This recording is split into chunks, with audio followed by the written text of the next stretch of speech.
they work it. Induce and close. Okay, the robots are going to jump in long. They're going to come them. They're going to stop them out right here. 50% of the Asian buck, widen the spread, hit it. That's my first leg. I'm going to go long here. Take it up. Don't get a lot of pips.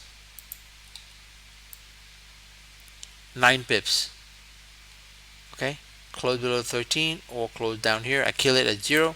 They roll. This one does not close. This one does close. Closed above the high, releases the trap volume. RSI above the market baseline, above the signal line, above the market baseline, second leg long. Doesn't matter how many pips it goes. ADR 63 pips, so you're probably going for 15 pips. It's just to understand the concept behind it and why they do certain things. Okay? All right. And C, same thing. Okay? They come out. They induce. They love it. They love to do this move. Breakout traders jump in. They come back in. Oh, they're going to go back up again. Notice they didn't touch the water, so there is no entry in here. They got to bounce and tap the water. So they come in, they hit it front time. Okay? For the correct TDI sequence, when they close above, RSI is going to be above the static on the first leg. Okay? RSI line above the signal line, which is the red line above the static on the first leg. RSI line above the signal line above the market baseline on the second leg. Now in this example, the first leg did not happen. Never closed above. Even though it went above and came back below, I'm showing you the variance as long as RSI is above the static, because it never did it the first time. This is considered the first time, right? Because this one never went above the static the first time, this is the first time. So your correct entry is this pullback, your stop goes below here, and that's your move. So it can look like a little W here, but it's still only qualified once. Okay, because they never qualified here. Alright? Alright, we're showing you variation to the theme, right? Gold. They almost always look the same. They will induce, get everybody committed going long, then they'll come back and they'll smack the 50% or the top of the Asian box. In this example, they didn't really touch that, so there's nothing here. They tapped it here, you will take that long. They close below, you kill it. Why? Because you have no idea if it's going to go below the first leg, which they do sometimes. They hit it. Now in the next move, like I said, your best bet is RSI above the market baseline, which they did here, and your entry is right there going long. Okay? So the correct entry on the second leg is RSI above the market baseline. An aggressive entry on the second leg is RSI above the signal line, above the static. Okay, so it could have been here or it could have been here. All right.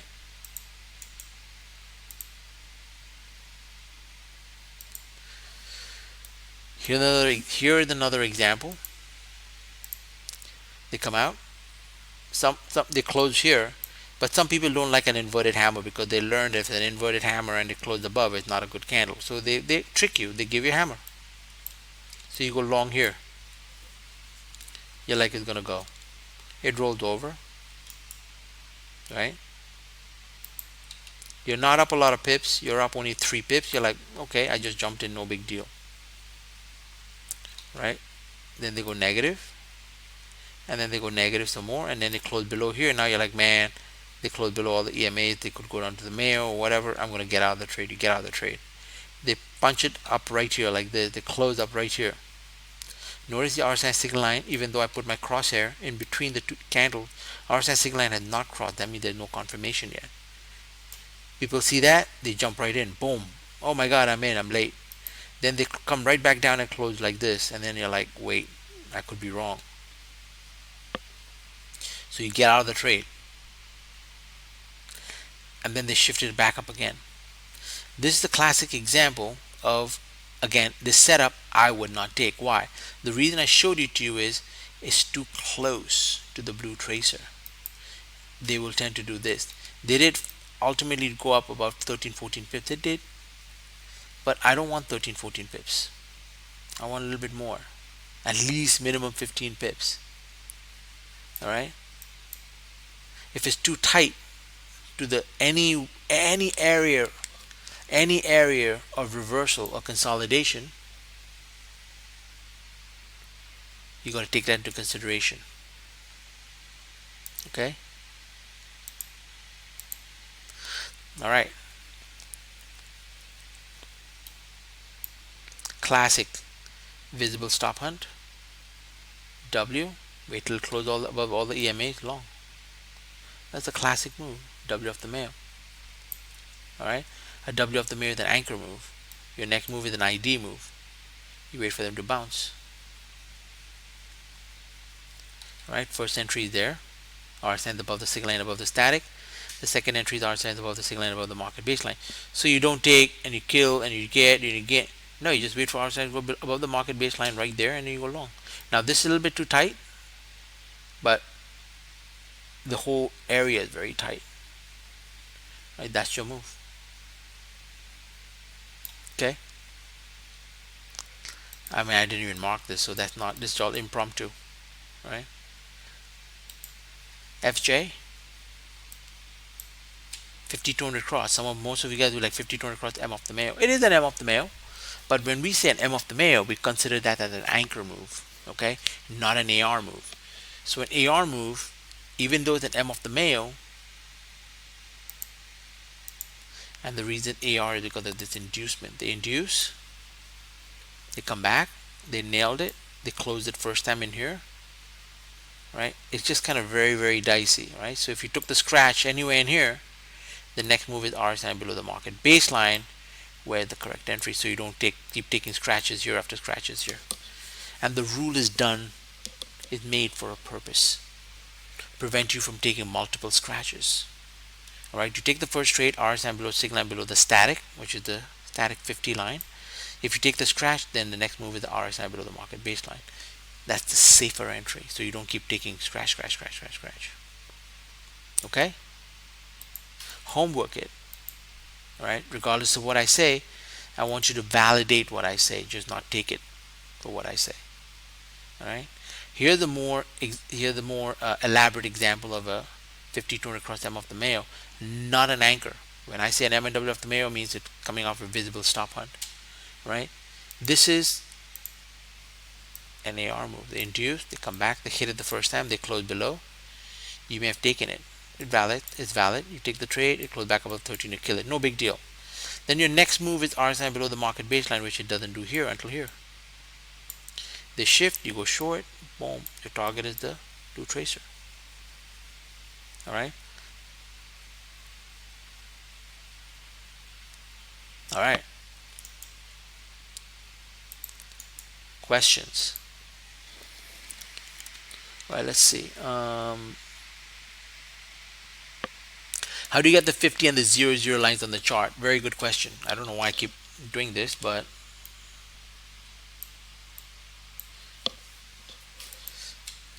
alright. How do I get the 50 and the 00 line on the chart? Okay. If you right click on your indicators list, alright, you go to work time 1.5b, click edit. Alright, you see it says draw Asian midline. Make sure that's true. Alright, the minute you put that true, the three lines will pop up on 1.5b as in boy. Alright, Justice saying some of the AR safeties look like an M&W of the Mayo. Yes, they do, but a real M&W of the Mayo is considered an anchor, which requires a visible stop hunt. So for example, let's not look at AJ, but let's look at another pair like GU, for example, right? That is the W of the Mayo. Visible stop hunt.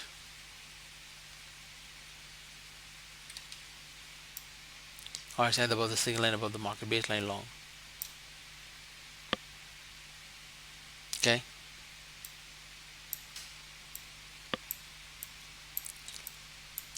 That is a half a bat off the male. Or so you get out of the band. In the band here, R side now is below the signal line, below the market baseline short. Okay. There is no pullback on the shift candle. Yes, sometimes pound pairs will not pull back on a shift candle. Shift candle is something we want. Is shift candle not something that the market makers want to give us because it's a discounted entry? Here, level 1, that's a safety. That's an M off the Mayo, but it is a safety trade. Because it never closed below the 13 back above, back below, even though you have an out of the band, in the band. And if you did take this trade here, and it traps, you got to kill that trade minus 3 pips. That's the trap. What you do is you wait for price to close below the nadir. So this is considered a nadir move, right? Shifts, 1/3 pullback, and then you short from there like that. Okay.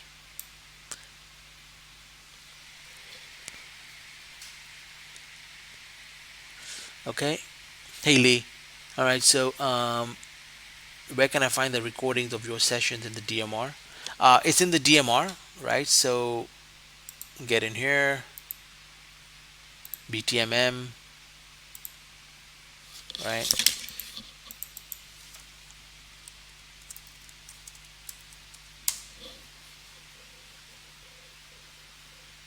So you go to the DMR section, right? Click on DMR videos, okay? And then just look. If you look at, you have Sunday special guest presenters, okay? Here's Steve's breakout sessions, edge and wedge, all right? How to do homework. And this is the topic list of my DMR sessions. Here's Jim's, and here's Doug's, okay? Here's pushes and counts, some other Sunday guest sessions. Here the Trade Manager EA for an expert advisor and videos. So there's a lot of stuff in here, a lot of material in here, man. I always tell people, take your time. If you move slow, you're going to move faster. For those people who rush through this stuff and not get all the material and start making stuff up, that's the worst thing you can ever do. Okay? Move a little slow, absorb one topic at a time, and you'll move faster, because then you master one topic, you move to the next. All right, you try to do all the topics in one shot, you will get a lot of information, and then you're going to get everything going to get jumbled. And then what happens? Spend a couple of months trying to figure it out. It doesn't work, things don't work, and then you're going to call us, one of us, and we'll say, did you do this? Yes, I did. Are you only doing this? Well, no, I did this and I did that and I did this, and I tried to mix everything together, and I tried to make a hybrid system, and I'm all confused. Of course you're going to be confused, because our system is slightly different. Each one of us have a different chart vision. So because we have different chart vision, we trade these materials slightly differently. And that's why you have 3 instructors. Okay? Each hopefully will resonate to different groups of people. All right, depending on if you like to trade faster markets, sort of a little bit more relaxed market, or like really relaxed like Doug, where he takes it off and then he just sits for 2-3 days and waits for the market to do something. All right, got to fit your personality.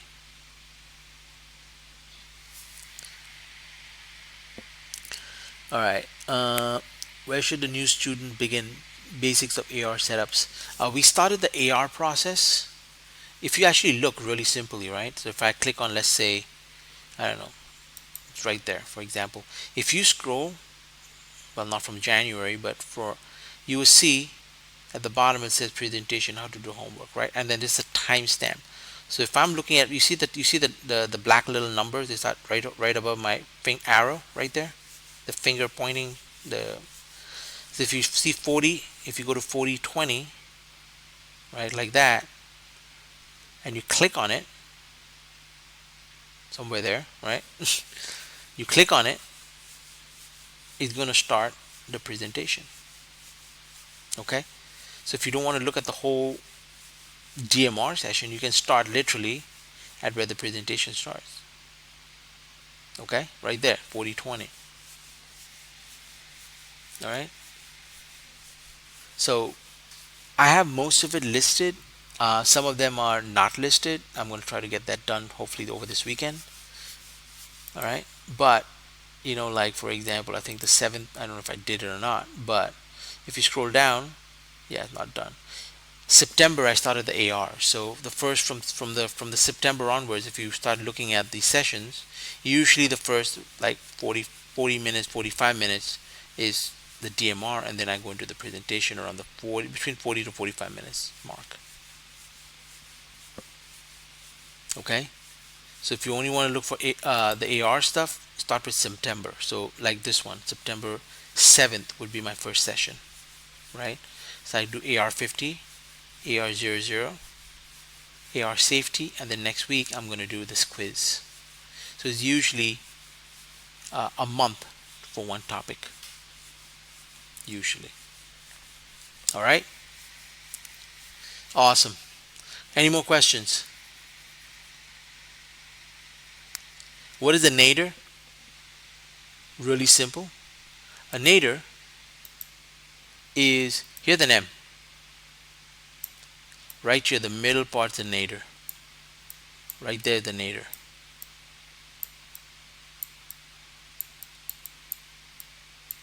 That's a really ugly end, but that's the nadir right there. Right? And here is the apex.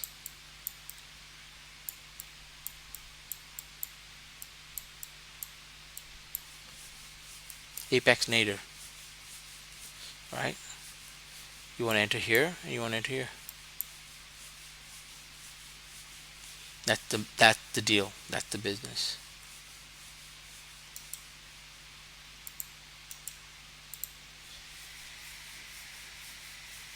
I tried fixing the Asian mid-range by clicking true as you just showed, but only midline showing, not the bottom and the top lines. All right, you know what you do? Just shoot an email. Maybe they changed it to 1.5C, but shoot an email to Doug. All right, support at beatthemarketmaker.com, and just tell him, hey, which one should I use? I mean, you're looking at my screen, right? I have all three of them, and I right click and I show indicator list, and I got the 1.5B. So I don't know why yours shows one and mine shows the other. Okay. Okay, Gabor said she got it. No mark for the. I got the midline on Asian. No mark for the 50 and no mark for the 00. Oh, for the quiz? No, actually, the way that we do the quiz is, I'll just show an open chart, and I'll tell you to mark it, and you should be able to mark it. And I only give you like a minute, less than a minute to mark it. Right? So, for example, if I'm going to give you a marking, I'll just drop this like this, and I'll be like, okay, show me, mark the AR50 or the AR00 or the AR safety for me. Right? And then you have to just mark it, or take a screenshot and then mark it later. Okay.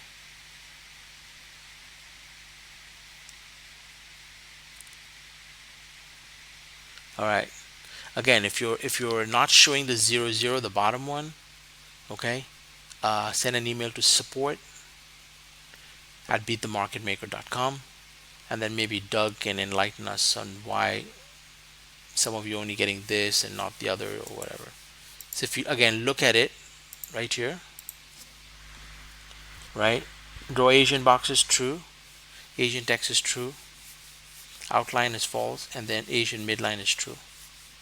Right? I mean, everything else is false here. Draw the New York box. Draw market open, market text. And that's about it. Everything else is false. Right? So I have no idea. If you have that, and if it is 1.5B, and if it doesn't pop up, then unfortunately I'm not one of the programmers that can actually answer that question for you. All right. It should work. I mean, mine is working, so I don't know what the difference is.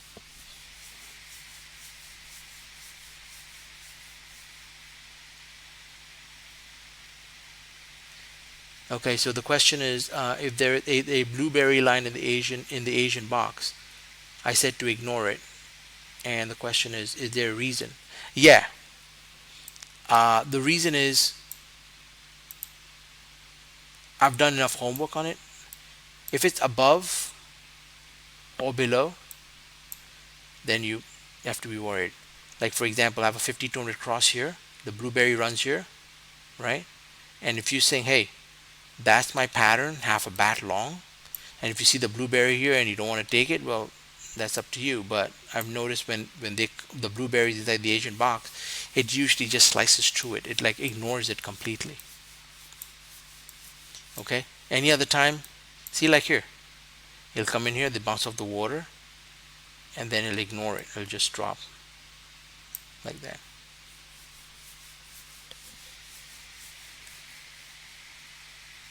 Okay. Jim says, the 1.5C removes the top and the bottom. The 1.5B shows all three lines. Thanks, Jim. Appreciate it. You need 1.5B, not C.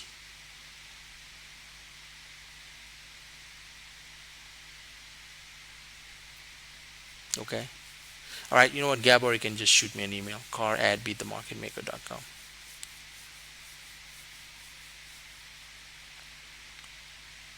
The question is, should we wait for the close above or below the nadir to take the trade? And the answer is only if it's a half a bat. Okay. You'll have to take a look at the half a bat presentation, and then you will understand. On a half a bat, yes, you'll have to wait for price to close above or below the nadir. On a regular M and a W, no, you just need the minute close above the 13, you're ready to go. Okay. George, send me an email, man. All right, car@beatthemarketmaker.com. All right, cool. Awesome. I will see you guys tomorrow. All right. And for the pre-market, I'll catch you guys then. Have a good night. Thanks. Bye.